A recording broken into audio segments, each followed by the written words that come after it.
En el cuento El llano en llamas de Juan Rulfo, podemos ver que el tema principal es la injusticia y violencia en los años 50 en México como consecuencia de la Revolución Mexicana y el reparto agrario que el país sufrió.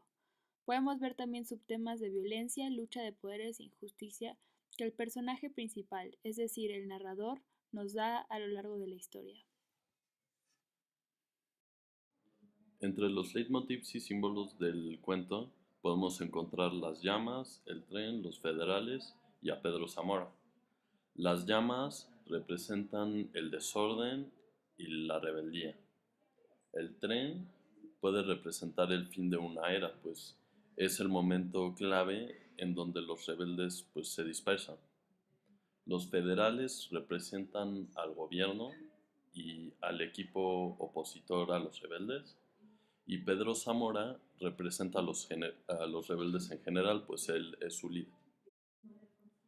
Entre los personajes de la historia sería el Pichón, Pedro Zamora, Petronilo Flores, La Perra, los Joseses, Resendiz, Chino Arias, Los Cuatro, Chihuila, los Federales, los Zanates, Olachea y los Indios, Armancio Alcalá, madre del hijo de Pichón y Pichón hijo.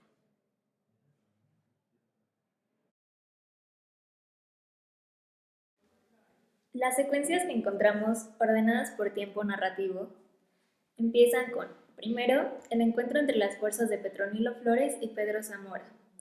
Después, la huida de la tropa de Pedro Zamora. Seguimos con la búsqueda de la perra y recuento de los muertos y heridos, así como el segundo encuentro y derrota de las fuerzas de Zamora. Después está la reincitación de las fuerzas de Pedro Zamora por parte de Armencio Alcalá, seguido por el encuentro con las tropas de Olachea, que son el gobierno, y el juego de los toros. Después, el recuerdo y reflexión del narrador de sus vivencias con Pedro Zamora, seguido por el descarrilamiento del tren, la vida de los revolucionarios restantes, y al final con el recuerdo del narrador de su salida de la cárcel y su descubrimiento de la existencia de su hijo.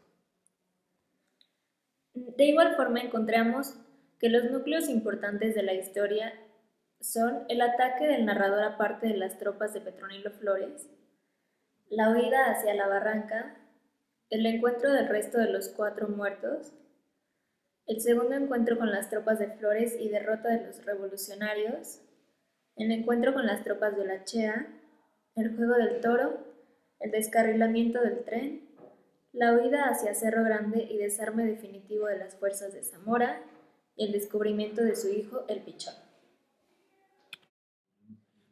La narración del cuento está en primera persona, es un narrador eficiente y homodiegético, y la focalización es interna.